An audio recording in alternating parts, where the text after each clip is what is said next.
So it's a very warm welcome to United Rugby Fans podcast show today to Mr. Thies Lombard in South Africa. Welcome, Thies. Welcome to the show. Thank you very much, Mark. Nice to meet you in person. We've had a bit of emails to and fro and one or two WhatsApps, but nice to see you. Yes, likewise as well. Now, for the sake of the thousands of people listening in across the world today, we've got rugby fans from over 100 countries tuning in today. So why don't you tell us where you're located in beautiful South Africa when you're talking to us today?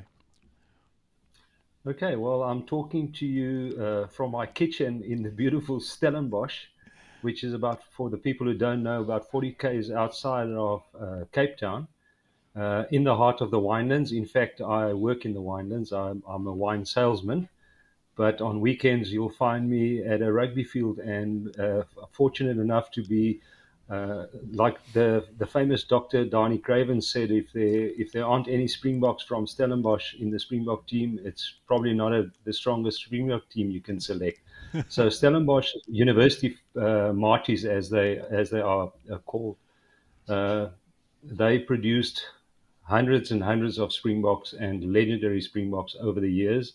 A lot of them are winemakers actually, so it's like a double whammy. And so Stellenbosch and surrounds, I mean, Stellenbosch is also home of Paul Roos Gymnasium. And Paul Roos, the rector of Paul Roos, was the guy who actually gave the Springboks their name. So if you love rugby, Stellenbosch is not a bad place to be. And that's where I'm currently. I've lived here since, well, I met my wife here in 1984. We started going out when we were students, and we always said we'll never come back to Stellenbosch, but we ended up back here, and we're very happy to live in Stellenbosch. Well, that's already a gem of some history of the region. Fantastic stuff. And we are going to talk a little bit more about wine in this episode because I know it's a big part of your life, and we'll get a lot of our listeners educated a bit more on good South African wines from the Stellenbosch area. But first, I thought we'd start off by going back to your early days in rugby, Thies, and really understanding, how did you get connected to the game when you were a young boy? What was it that got you into the game of rugby? Well, I think like most people, they are introduced to the game at a young age by their parents, especially South Africans. You know, I'm giving away my age here. I grew up, I think I was 10 or 11 years old when television came to South Africa. So before that, what did you do on weekends? You went to the club rugby with your dad and you picked up empty cool drink bottles for pocket money. And I must admit, I wasn't too interested in what was happening on the field. I was more interested in what was happening behind the pavilions and off the field. The local club those days were called Strand Somerset West. They played in these white jerseys with black hoops. They're now called Helderberg Rugby Club. They still exist. And I think if you go back into the history of Springbok rugby, there's a family, Morkel family, who came from the Hotnos Holland area or the Helderberg. And I think at one stage there were three brothers in the Springbok team. So, and when I grew up, when you didn't play for your country or for your province, you played for your club. It's not like the professional days. So I saw all the Springboks, especially towards the end of their careers, they would run out in their club colors every weekend, and you could really see these guys. And you know, you just couldn't help but falling in love with the game. And I mean, these guys were monstrous big people to a 6, 7, 8-year-old boy. And my own father's niece was married to Tiny Nodia, one of the famous Springbok locks.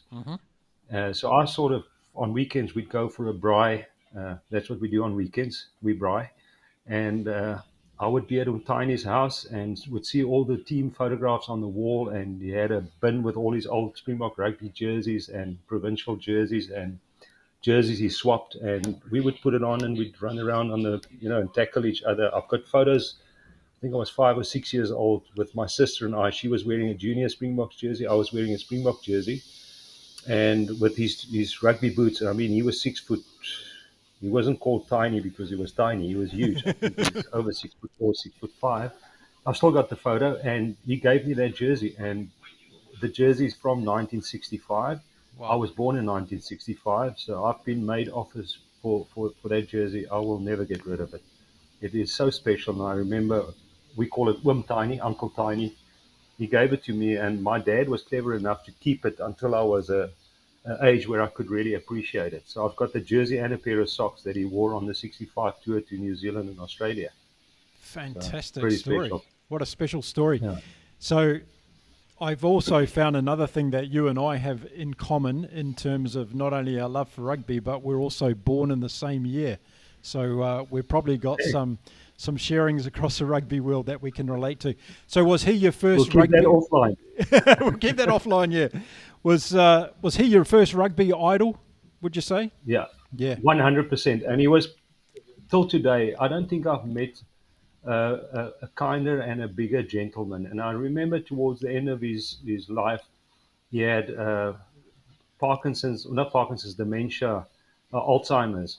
And I was working on a farm first as a viticulturist and then as the export manager. And his wife would bring him to me. She would put him in the bucky with me, and I'd drive around. And his memory came back to him when it was close to where his house was built. So, and I've got pictures of him standing at a club rugby game because he played for Hamilton's as a youngster, and they have a special song that they sing.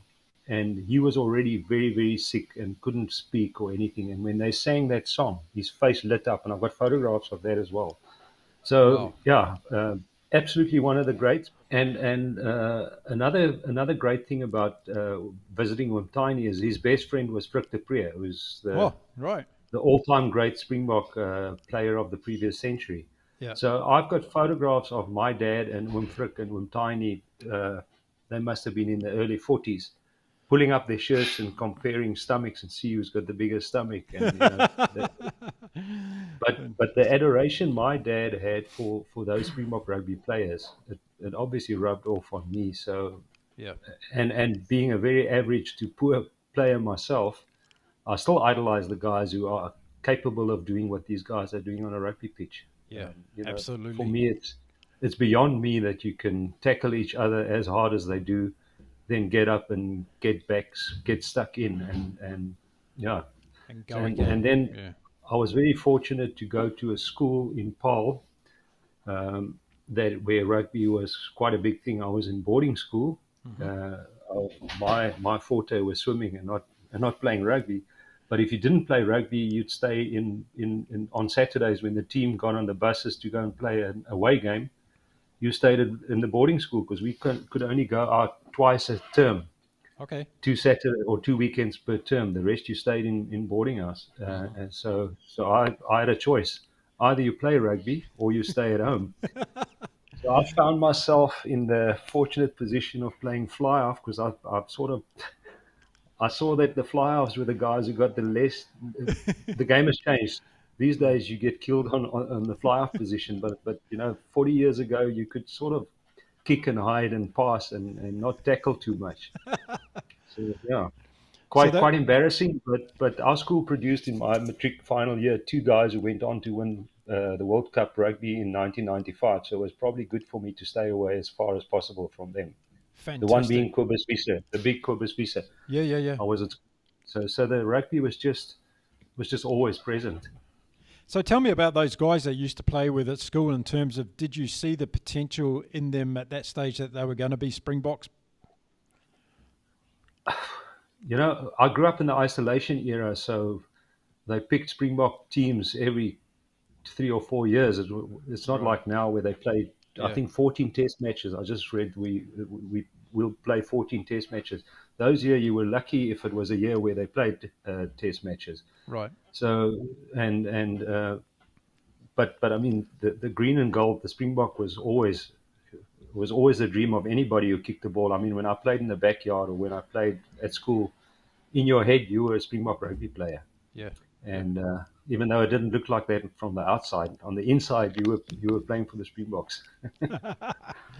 Well, talking about that, and let's talk about the great rivalries in the game, because I'm sitting here a Kiwi, you're sitting there a South African, and there's perhaps no greater rivalry in the game, and that's going to come. That's going to come to a head next year, of course. But tell me, when did the All Blacks first come on your radar as a little kid? Was there a particular time when that happened? I think was it 81, the Flower Bomb tour. Yep. I was at boarding school. I was standard 8, and Yep. we had to get up very, very early in the morning to watch those games. But being a boys or a boys boarding house where everybody loved their rugby, we got up and we watched it. And I mean, we didn't really understand what was going on. For us, the guys dropping the flower bombs and running onto the pitch, disrupting the play, for us, they were the enemy. They were just trying to stop this beautiful game. And Yeah. Politics, I'm not sure we fully understand it now, looking back. But for us, it was quite a weird experience to watch our Springboks play and see the disruption and the struggle. And was it that same tour where what was Hewitt, the fullback, that kicked over that penalty? And That's right. Yeah. I mean, this is what 40 years later, and we still hurt when we think about it. Well, I tell you what, you've given us a lot of pain of recent times. Don't worry about that. But that's what it's all about, though, isn't it? You know, we can sit here today and we can reminisce about our fantastic game, and you know, here we are on different sides of the world and different cultures and upbringing, but very similar in terms of our passion, our connection to the game. And as you mentioned earlier, a lot of young kids, they get drawn into the game exactly like you did. And it doesn't matter whether you live in South Africa or in New Zealand or even Australia. Those are the ways that we get connected to the game. What happened with your journey after school with rugby? What happened next in your journey? Well, a very important thing happened in Standard 8 or Grade 10. I struggle with the math, even though you only have to add 2 or subtract 2. I struggle with standards and grades. I don't know how you guys did same, it at school, but same. Standard 8, 2 years before matric. That December holiday, I actually met a girl at the beach on December holiday. She was from Johannesburg. I was from Strand, but went to school in Paarl. And didn't know much about her, just enjoyed spending time with her. And when I went home that evening, I said to my dad, you know, I met a girl today, and apparently her dad was a Springbok. He said, well, what was his name? I said, A.B. Milan. And the absolute adoration, both my dad and my mom, and he was a good-looking chap in his younger days. So I understand why my mom thought, geez, that's not bad. And you got to remember those days, you know, these guys you might have seen photographs of them in a magazine or a newspaper, but you didn't see them like today on television, literally 7 days a week, or on social media or so. So, Yep. yeah. So again, my father spoke very highly of A.B. Milan. I found out later that, you know, he played hooker. I always joke and say, luckily, my father-in-law was a hooker and not my mother-in-law. She's still very much alive, and she was a beauty queen at the University of Stellenbosch. That's where they met, and she's 85 now. She's coming here on Sunday, and she still looks stunning. So wow, I've got to put this in case she's watching. She's a stunning lady, and they were a beautiful couple. And yeah, 2 years later, first week at varsity, I saw Lisbury again. And I mean, those days you didn't write letters, you couldn't phone, it was too expensive to phone. Yeah. So I didn't see her for maybe a year, 2 years, and then I bumped into her my first year at varsity. And she was actually going out in a steady relationship with Tian Strauss's roommate. Oh, so, no. I didn't know that. Right. Stupidity. I didn't, probably wouldn't have taken my chances if I'd known that. But yeah, long story short, we started going out, went out for 8 years, and then we got married, and I actually went to farm for my father-in-law for 6-7 years in Uppington, and got to know him really well. Yep. He impacted my life in so many ways. Still, every day, I draw so much from what I learned from him. I mean, he was a single child, came from 900 kilometers from Stellenbosch, from a place called Kennard. It was the first Springbok from Kennard. Tian's the second Springbok from the Northern Cape. Right. And he became the Springbok captain. So that's got to say something. Played 18 test matches, captained South Africa in 4 of them, became a selector, was the manager of the Springbok team, and all of that happened while I was going out with Lisbury. So I got the inside stories on a lot of things. Well, it's extraordinary listening to you in terms of how rugby has been so influential in your life, right? It's just every chapter of your life through your different ages, there's been another sliding doors moment. You know, that's what we can call it, right? There's been a sliding doors moment to... Imagine if I played the sport properly.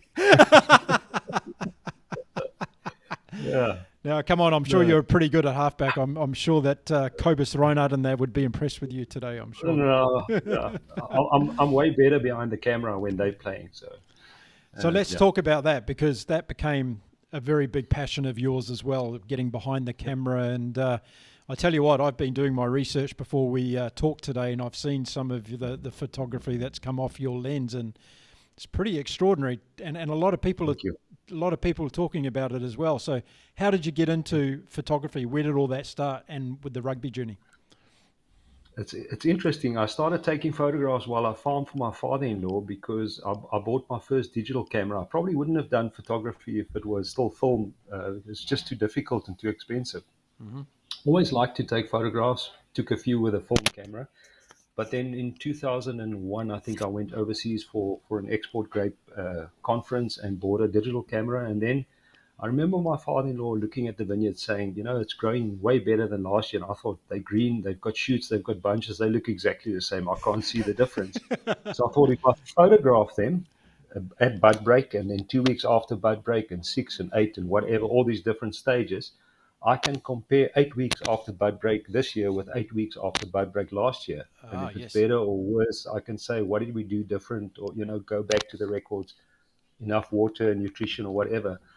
So I managed to do a lot of that. And then, with the digital era, I could actually take pictures of anything and then send them to my sister in London or wherever. And I thought, wow, this is pretty powerful. That 2001, 2002. And I've still got all those photographs. I kept everything. I just Good. bought more hard drives. Yeah. Yeah. And then moved down to Somerset West and started. I'm fond of running. I actually ran my 105th, or actually walked it this weekend, my 105th half marathon.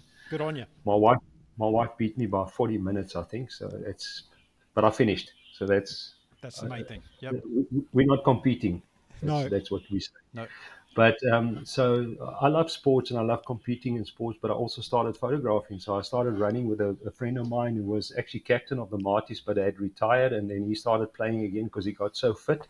And I said, well, I'll join you and I'll come and take photographs of you. And then the local newspaper started printing it. And then people would phone me and say, wow, I like your photographs. And my dad would phone and say, they must spell your surname correct, because my Lombard has one A.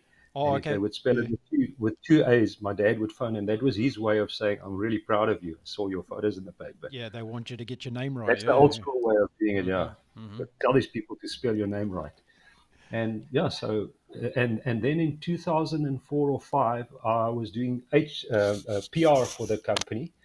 I was studying part-time at that stage, and was asked by Gert Small and Karel du Plessis to host the Stormers training camp at We first did a triathlon. Okay. They loved the spot so much, and they said, can't we come for a week and do our summer training camp here? Fantastic. So I arranged all of that, and that was the year that Skalkberger became the player of the year. And the next moment, I'm between these guys with my camera, and they are, running around me, and I'm taking photographs. And Jean De Villers still jokes about it. He says, you're one of the few guys that could actually photograph Skalk with weights in his hands, because he never used to do weight training. But I've got photo proof that he's done that.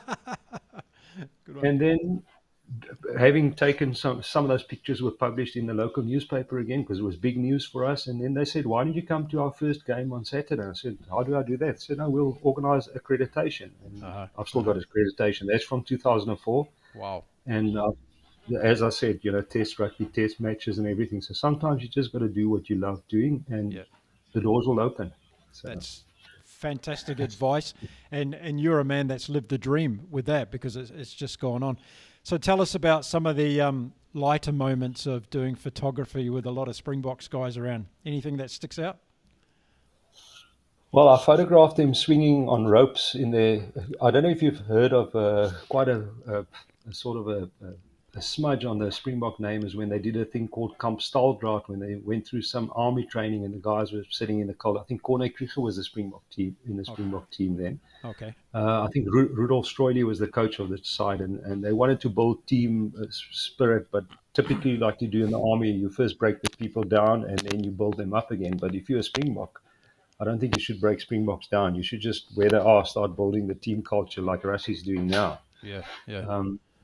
And I fully understand that. I did my 2 years of national service as well. I actually did it with Keith Andrews, who played prop for the Springboks. Springboks, yeah, right, yeah. Okay. They chased him around so much in basic training that they kicked him out of the Western Province team because he lost so much So weight. much weight. Oh, And one of the lighter sizes, do you know how he found out? He was kicked out of the team. When he came back from the weekend pass, one of the guards at the gate where you stamp your leave form said to him, "I'm sorry to hear that you were dropped." He says, "How do you know that?" He says, "No, it's in this morning's paper." oh no. And that's how they dropped you those days. They just He found announced the out. team and you're not the team. I mean, these days I think they at least talk to you, send you a WhatsApp or whatever. So that was funny. But having all the Stormers there, they were swinging on those ropes, and there was a lot of jokes around Kamp Staldraad. And just for me as a fifth team schoolboy rugby player to be amongst these Springbok greats and Western Province and Stormers greats and listen to the banter of these boys. I mean, they didn't treat me as an outsider. I was sitting amongst these guys listening to all the banter, and for me that was absolutely. And I think that's what keeping all of us coming back to the game It does, yeah. is not really the tries, and that's obviously very important. But it's the banter and it's the beers afterwards that's bringing the guys back to the game, and just that brotherhood that you have You after know, the game.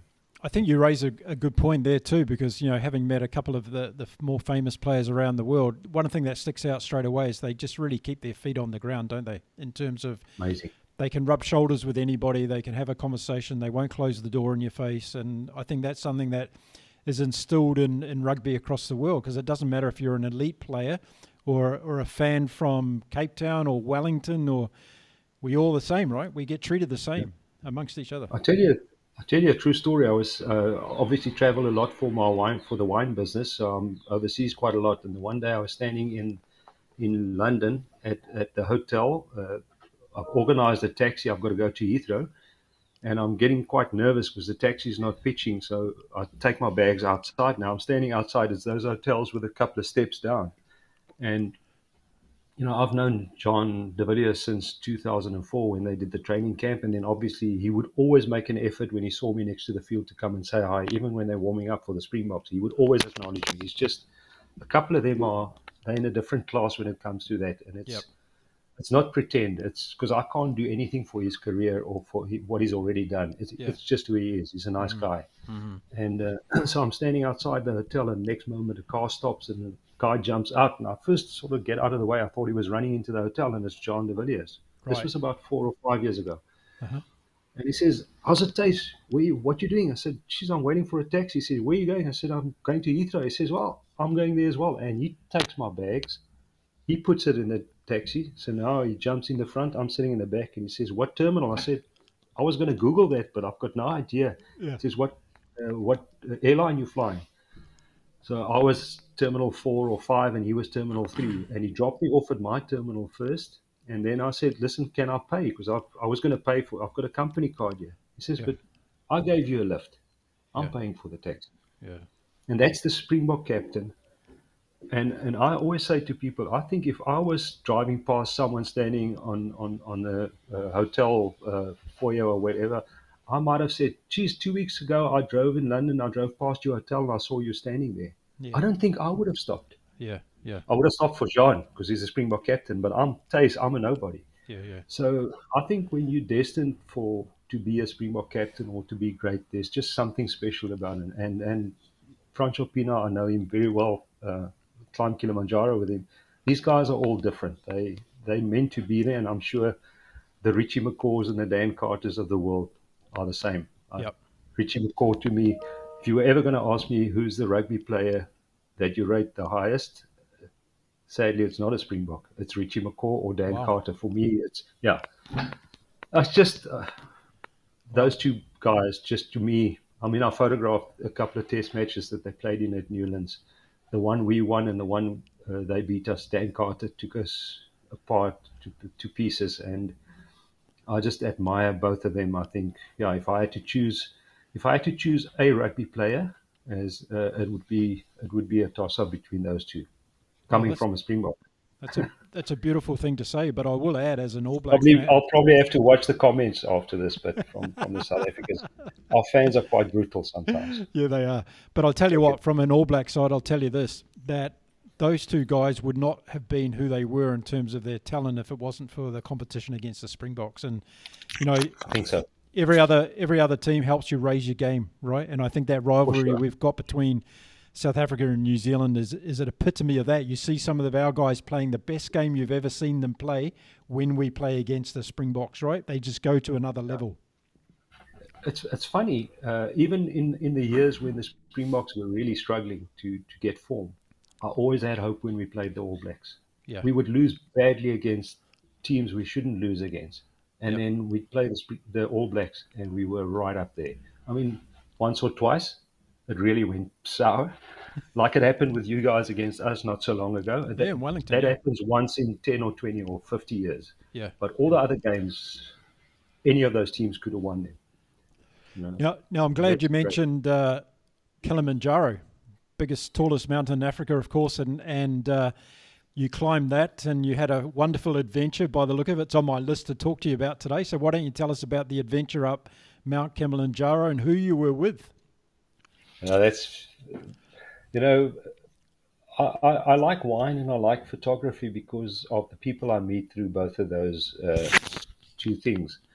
And I met Francois Pienaar when he was long before he played for Transvaal. He wasn't in the Springbok frame. I think it was 91, 92 through a friend of my wife. They went to school together, and Francois eventually married his sister. And years later, I was asked to do some of these Make a Difference Foundation golf days. So I got to know Francois really well. Mm-hmm. And Francois, obviously, when he played for Saracens, met a guy called Dominique Sylvester, who was one of the co-owners with Nigel Ray of Saracens. Mm-hmm. And Dominique saw me at one of the golf days and said, "Why don't you come and take pictures of my daughter Ellie? She's lost some of the teeth and I want to capture that. And bring your camera and we'll have a braai." And then that was on a Sunday. And then he said to me, "How fit are you?" I said, "Oh, fit enough to take your photos." I said, "Yeah, but on top of Kilimanjaro." I said, "When?" He says, "No, we're flying on Friday." Oh. I said, "Okay, I'll come." And then, interestingly, on Monday, I got the whole list of stuff that you were supposed to do. I bought a pair of shoes, and that's all. And Diamox, the pills you take to drain the water off your kidneys and brains and lungs or whatever. That's all I had. I didn't have malaria tablets or walking sticks. I had lots of warm clothing that I borrowed from a friend of my brother who's a yachtsman. He says, "This is waterproof, put this on." Yeah. And I heard that if you take your camera's batteries, you got to wear it on your body because of the cold. The power will drain quickly, and there were no charges on for the 5 days. So on the Friday we flew, and in the private plane was Francois Pienaar, Henny Leroux, Johan Steiger, wow, and Scotty Gibbs, the 1997. Oh, Scotty Gibbs, okay. Yeah. He destroyed us in the 1997 Lions Tour. Yeah. And for me to sit and listen to these guys banter in the plane, I mean, it was a trip of a lifetime. And they really made me feel part of the whole trip. I documented it. I made a nice video of it. Struggled to get up and down. Francois was a beast. I thought, Francois, with your big body, as soon as the oxygen dries up, you're going to be right at the back. He said, "I'll play rock, paper, scissors I'll be first up at the top, and whoever's second, I'll play rock, paper, scissors." He was the first guy up. Right. I was so slow, I couldn't photograph it. Myself and Scotty Gibbs, we just about died to get up there. But very fortunate. That was 2009, so they unveiled the British and Irish Lions jersey before the Test series, and the three of them were wearing Springbok tops, and Scotty was in his red Lions jersey. And when they asked me to stand with them on the photo, so someone took a photo with me with the four of them. I was so stupid, I didn't take off my hoodie and my cap. So when people look at the photo, they say, "How can we believe you that it was you?" my moment. But I had those pictures in a lot of the newspapers, and the documentary was on national TV. So super proud of that. That was fantastic. Amazing. What a story. Now let's talk about the impact of Springbok rugby on South Africa as a country, because this is also another very important part of the story, right? And, you've just spent a bit of time talking about those individuals that have come along in Springbok history that have made a difference to the game. But in recent years, we've seen a huge shift in terms of the country and the impact the game's had on the country. Can you tell us, as rugby fanatics around the world, just tell us now about the impacts of back-to-back world champions, Siya Kolisi, Rassie, all the rest that's going on, and how that's impacting South Africa as a country? Massively positive. I tell you, before obviously the 1995 World Cup with Mandela and Francois on stage, that'll be iconic for until we all die. I mean, that moment, I don't think we can put into words what that meant to the country. But it was so soon after the fall of apartheid, and there was still so much hurt and pain. And the moment that sort of euphoria died down, and I think if you look at the stands, I mean, there were I don't have the percentages or whatever, but mostly white people in the stands. Mm-hmm. And one or two very good Springbok players of color that were well deserved to be in that team and actually played very good rugby. Thinking of the late Chester Williams. Williams, yep. So that was the start. I think that gave a lot of people belief that this can actually work. But then soon after that, the real life just happened to all of us again. And a couple of there's always people on that sides of the spectrum using hatred and division, trying to sow division, because then they've got jobs, especially in politics. And I'm not afraid to say it, because I think a lot of people focus on the wrong things, because then they'll have jobs for a lifetime. Mm-hmm. And then obviously getting close in 99 and 2003, and then winning it in 07 with John Smith. What a legend, what a gentleman, what an incredible human being as well. Yep. But I don't think if you look at our history, you can underestimate the power of a black Springbok captain lifting the world. It's one thing to captain the Springboks. That in itself it's massive.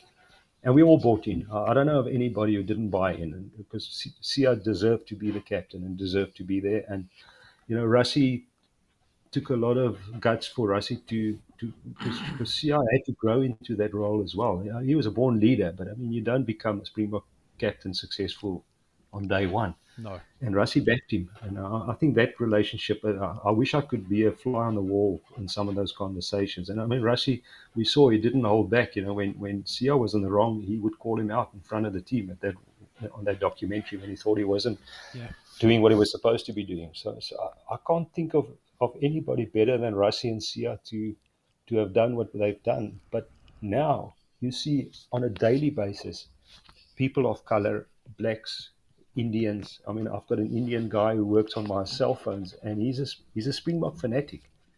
He loves this. That would never have been possible 20 or odd years ago. Yep. And that's Rassie and Siya, and obviously built on the successes of Francois and John Smith and guys like Skinstad and Teichmann and these boys who were before him, and my father-in-law who captained the Springboks in a different era. I mean, these guys are all legends. And they're all pieces of the puzzle to where we are today. Mm. You can't say the one was more important than the other one, but Siya and Rassie, what they've done in the last, I didn't think it was possible. What they, especially the second World Cup they won. The first one was maybe Jacques Nienaber, but Rassie was always Jacques and Rassie. They for me won. Yeah. And winning, 1 point, it was meant to be. I don't think any other team could have done what they've done. They just never gave up. They just never believed that it's over. A little bit like the All Blacks. Yeah, and there's something to talk about there, but I just want to stay on topic here with you for a moment, because United Rugby fans that we've started now, we're all about making sure that we have a bigger voice in the game as fans of the game, right? Because as you know, there's 500 million plus of us around the world. And since the game begun, we haven't, in my opinion, had a big enough voice in the game. And you've probably seen lots of things across South Africa, in particular since the success of the Springboks, where grassroots rugby's probably exploding, and there's some really good stuff happening, particularly at schoolboy level as well. I watch those games right from the other side of the world because they're so goddamn good to watch. The quality is amazing, right? But that's not happening in other parts of the world. And rugby's in a very difficult position.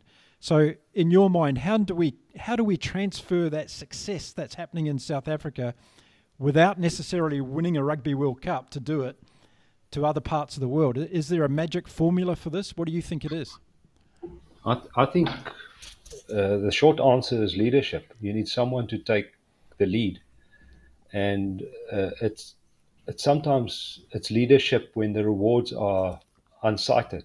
You know, go and do what's right, even though you're not going to get paid or get rewarded immediately. I do a lot of things at the moment, capturing the history of the game and also capturing the game at schoolboy level. I'm passionate about schoolboy rugby. And I've not made any money for the Saturdays. I stood at Bishop's beginning of this year, halfway this year. It rained so much that I was the only photographer there. But I know what I'm doing has value. Maybe not now, but I'm photographing guys like Sascha Feinberg Mngomezulu played for Bishops. There must have been some more Sashas on the field that day. And I know on the Paul Gym side, there were definitely a couple of guys, potentially Springboks. And I sit with that footage. So it's a little bit of going out, doing what you think is the right thing to do or what you're passionate about, and not caring too much about the immediate reward. And that's what needs to happen. And I see that happening on Unstoppable Rugby. There's guys doing incredible work in Africa, in countries in Asia, all over the world, and they're not getting paid or rewarded. In fact, they're struggling to make ends meet, but they love rugby so much, and they believe so much in the power of what rugby can do. You know, you look at Sia's story. Sia played rugby so he could eat. Yep. He became the Springbok captain. Yep. There must be a lot of those stories, and not everybody made it to the Springbok team. Yeah. But maybe they ate, and maybe they went to study, or maybe they just didn't end their lives because there was a rugby game to play on Saturdays. I mean, that's quite a drastic statement to make, but I'm sure there's stories like that where belonging to a rugby group made all the difference to carrying on and doing your hard graft or whatever at home, or where maybe you had divorced parents and it wasn't nice at home. But geez, when I put on my rugby boots and I go and meet my mates at the rugby field, I actually look forward to tomorrow or to the weekend.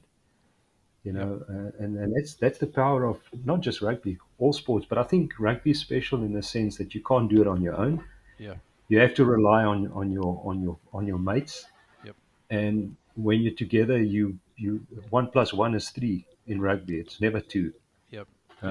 And I think, you know, on a deeper level, it's belonging to something. And the nice thing about rugby, there's a spot for any body shape, speed, slow, fast, strong, weak. I mean, you look at some of the guys who play rugby now, and I think to myself, how the hell do you have the heart to tackle a Jonah Lomu when you're this small? You can't measure a guy on what you see on the outside. It's what's in the inside. Yeah. There are many examples out there of guys that, if you look at them like this, they shouldn't be in a Springbok or an All Black team, but geez, they deserve to be there. You said some really meaningful things there, and I want to thank you for it, because we've got millions of volunteers in the game across the world that keep the game alive. Let's face it, right? And let's admit Absolutely. that. And those people need to be supported more in terms of, particularly from the top down. We need to see that, you know, the grassroots has to be the place where the effort goes in for our beautiful game, because that's how we keep it sustainable. And I'm sure that you and I could talk about that all day. But I want to get on to wine, because you're in the beautiful Stellenbosch. It's one of your favourite subjects as well as rugby. So tell us about where you are in your wine journey right now. You're saying you're travelling around the world selling beautiful South African wine. How's the crop this year? Is it looking good? We've had a slow start to summer, quite a mild start to summer, so it's looking very promising. But the last 2 or 3 days, we've had serious heat. I think it was 38 or 39, which could be problematic. Too early, you can get a little bit of sunburn on some of the grapes, but it's looking really good. Today was a bit milder. I think it was only 32, so that's all good. We only harvest end of February, beginning of March. Okay. So there's, you know, plenty of opportunity for things to go right or wrong, and that's when you work with nature. You're always in the hands of nature and the weather. I work for a wine estate called Oldenburg. It's quite a premium wine estate, new kid on the block, even though we've been in the business for 20 years. But the last 2 or 3 years, we've made really serious inroads. And I do the exports and the local sales, so I travel quite a bit. My very first trip for wine, and being a South African who was in the apartheid era in the army, my first trip was to Moscow. I was so Wow. scared on the Red Square I wouldn't take photographs because I thought somebody's watching and they're going to lock me up. I'm going Right. to be classed as a spy. I Yeah. promise you, the first year I went to Moscow, I was so scared. But anyway, it's taken me around the world, Canada, America, whole of Europe, Asia, everywhere. And I've actually, I was fortunate enough to, whenever I go overseas and I can connect with people with a rugby background, I do that. So I've been to a test match in Hong Kong against, I think it was UAE. Uh-huh. That was pretty cool. And recently, I've been to 1 or 2 years ago. I photographed the sevens at Twickenham because it happens over the weekend. Yep. I'm actually fortunate I've got accreditation. I'm going to do the sevens in Cape Town next weekend again as well. Brilliant. So Brilliant. that's pretty nice. But yeah, the wine, again, it's people. And interestingly enough, there are a couple of very famous Springbok rugby players who are very good winemakers as well. Mm-hmm. One sadly passed away recently, Jan Boerlankoetse. Okay. Yep. Um, spend a lot of time with him, and that's one of my other passions. Is I actually go and sit with these guys and I document their stories.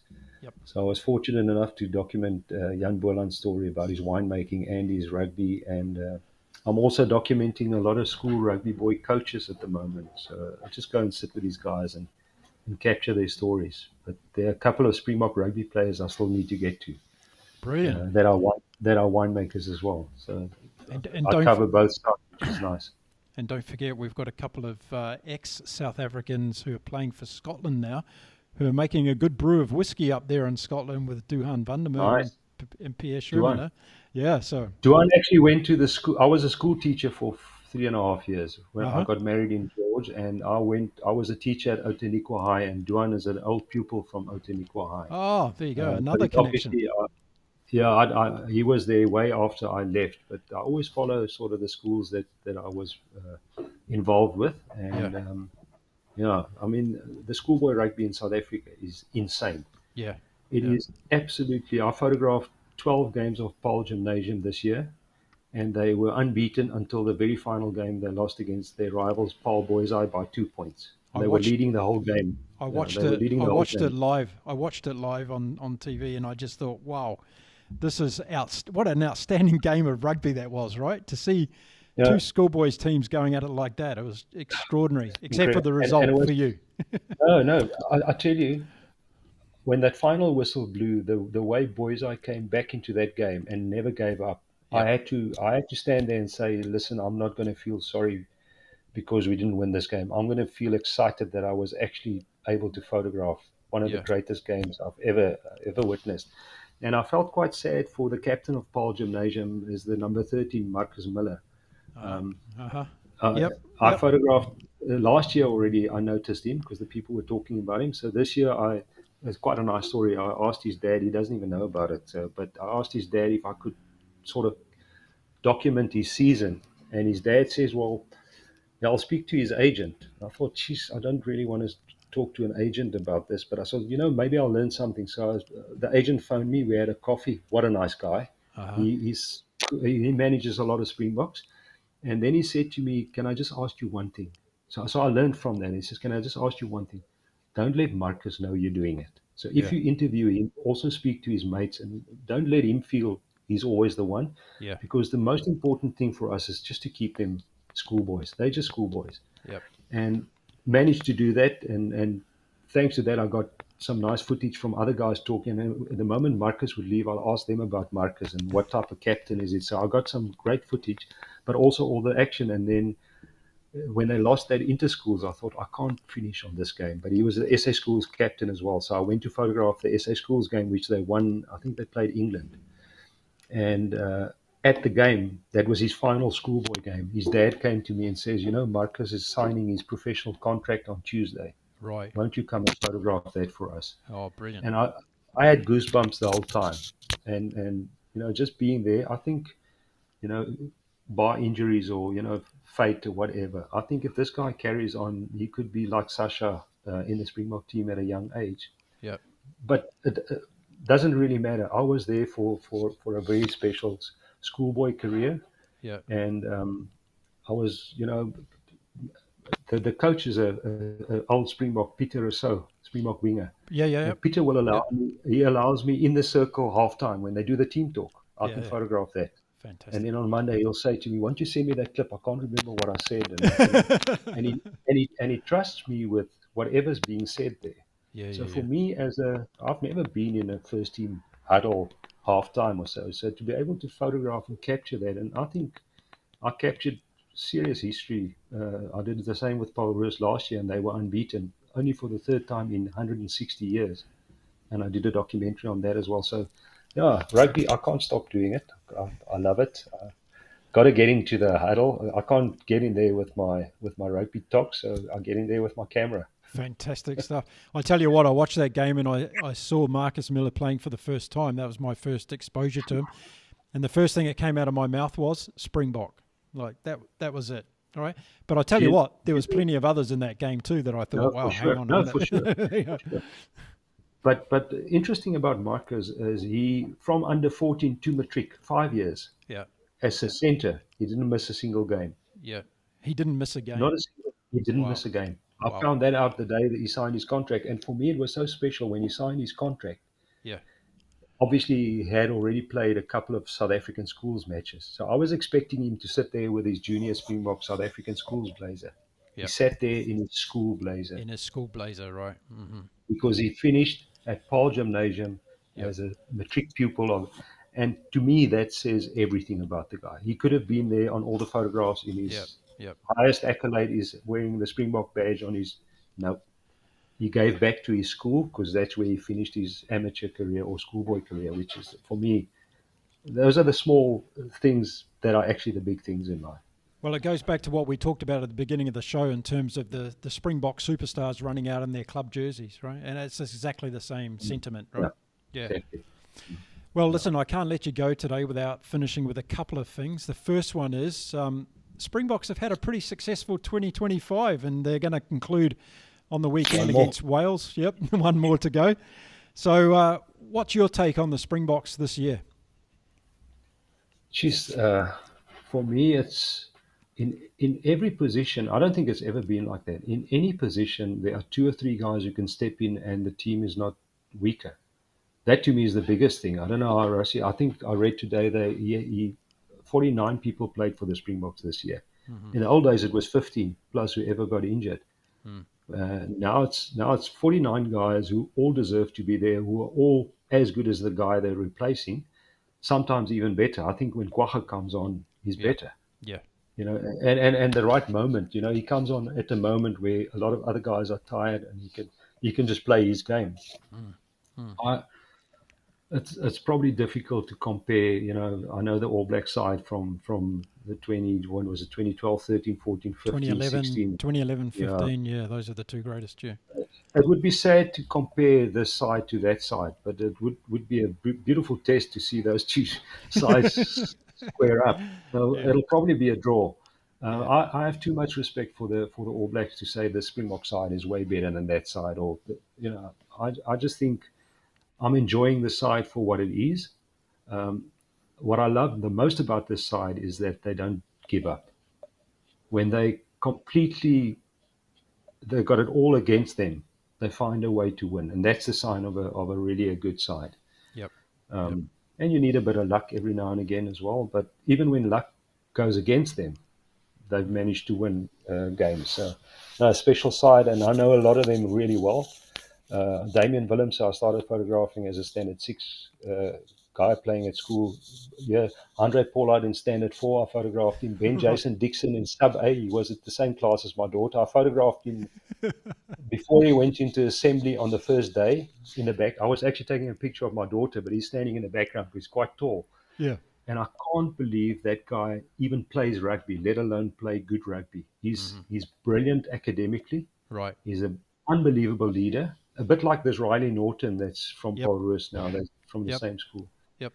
But when Ben Jason made the senior team in primary school, the under 13A, I thought, geez, how's it possible? He's a very good swimmer as well. He's SA school swimmer.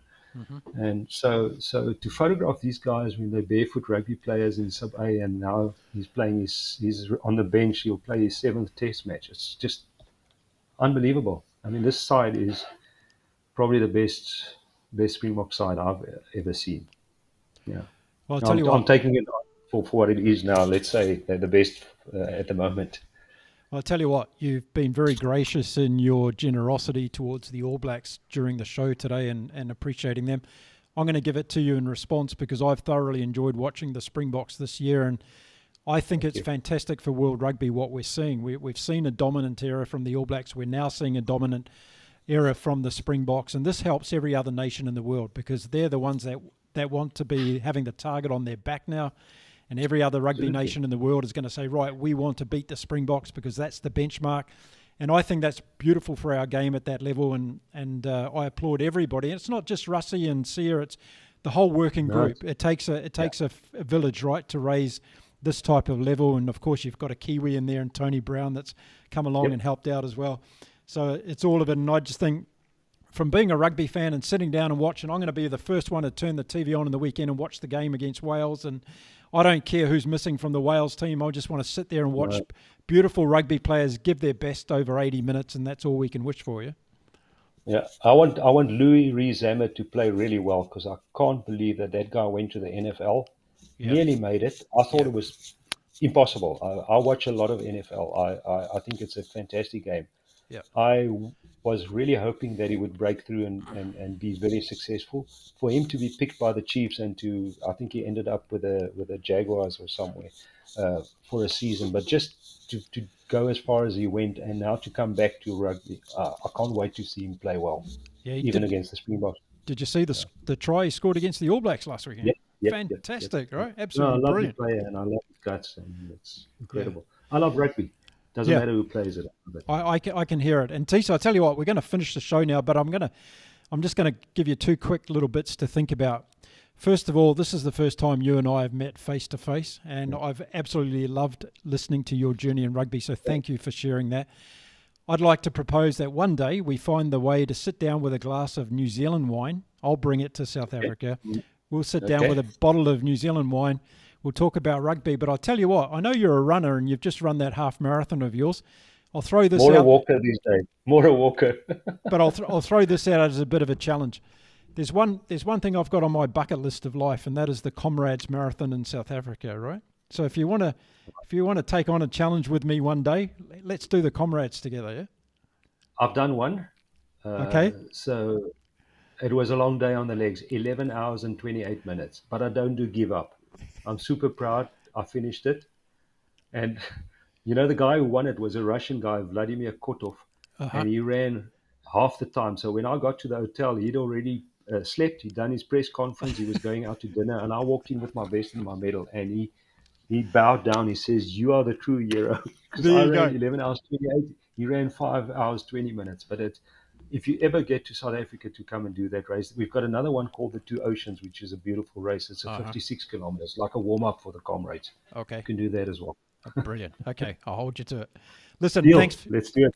Thank you for being on the show. Thank you for sharing your beautiful rugby journey. It's been amazing today, and I hope everyone listening out there today has thoroughly enjoyed the show today with Tish Lombard. Tish, thanks for being on the show. Thank you very much. It was nice to talk to you. Wow. I'm just sitting here going, wow. There's a man that's lived a rugby life journey, isn't it? And he's still doing it as well. So what an absolutely fantastic opportunity speaking to Tish Lombard in South Africa in beautiful Stellenbosch today. I hope you enjoyed the conversation we had about all things rugby, and that's what this show is all about. United Rugby Fans wants to bring you into the heart of our beautiful game and talking to people like Tish who have had a journey in our beautiful game. So if you're sitting out there today and go, I want to tell my story, my journey about my game and life of rugby, then get in touch with me because we'd love to have you on the show and I'll talk to you about how we can do that. So don't hesitate to reach out and send me an email. I'll put my email address on the screen right now.